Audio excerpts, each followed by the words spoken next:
Hello once again, mga kapatid sa FELMI, Full Extent of Islam Ministries Incorporated, and other friends. We are here again, a recorded message every Sunday, and we are in the book of Hebrews. This is an introduction to the book of Hebrews, chapter 9, verse 1 to 10. Okay, so verse 1 to 10 that this Sunday. So bear with me as we tackle on the so-called the approach or the coming to God. How do you come to God? How do you approach God? How do you worship God? How do you reach out for God? So this is now our topic in saying that the Hebrews, the book of Hebrews, is a better thing in God, better things in God. Okay, so if you are in the book of Hebrews, and you are in a time of kanang gitawag na to og maayong kahimtang diya sa pagsimba sa Dios. Okay, so kining book of Hebrews, ang young authors, the authors of this book would want to present the old way of system in approaching God or coming to God or worshiping God, and then at the same time presenting the new way or the new worship of God. Okay, so this is the introduction of our long Sunday.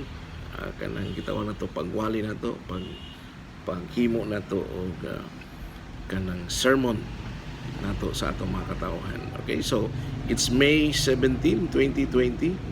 So we are now in the book of Hebrews, chapter 9.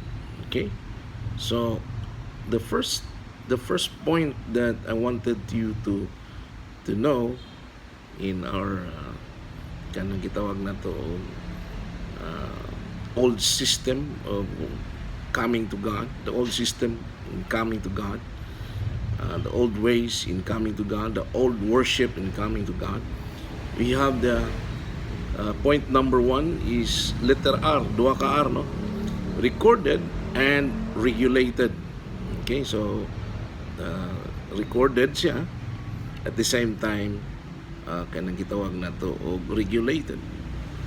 What do you mean by recorded? It means it is copied. Regulated, it means that it is made by laws. So you cannot worship God without following strict rules and regulations. So it's regulated, at the same time it is recorded or copied from heaven. So we can remember all those preaching na to last pila na ka Sundays that the worship during the time of Moses is just copied of the things in heaven.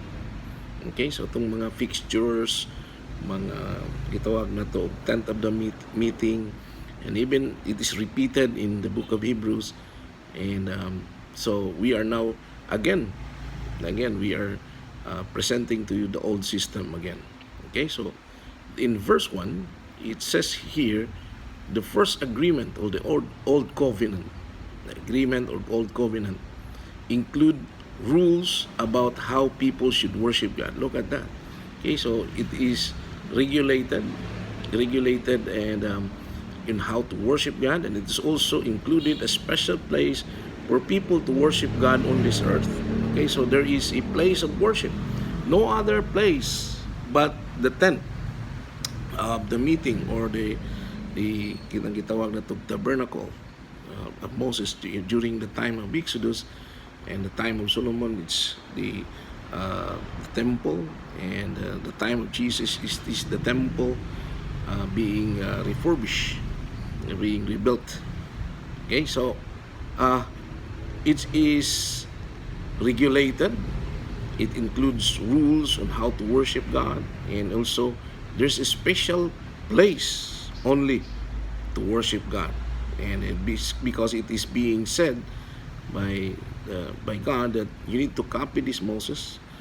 And when the time he was in the Mount Sinai, he face to face God, and they talk like a friend. Okay, so in Cebuano, sa una nga bersikulo karon bisan ang nahauna nga tugon or the old covenant tugon saad may mga tulumanon o mga balaod usab na Diyos nung pag-alagad. Okay, so pag-alagad it means to approach God or kanang pagsunod nato sa Ginoo o sa Dios. O may iyang dapit nga balaan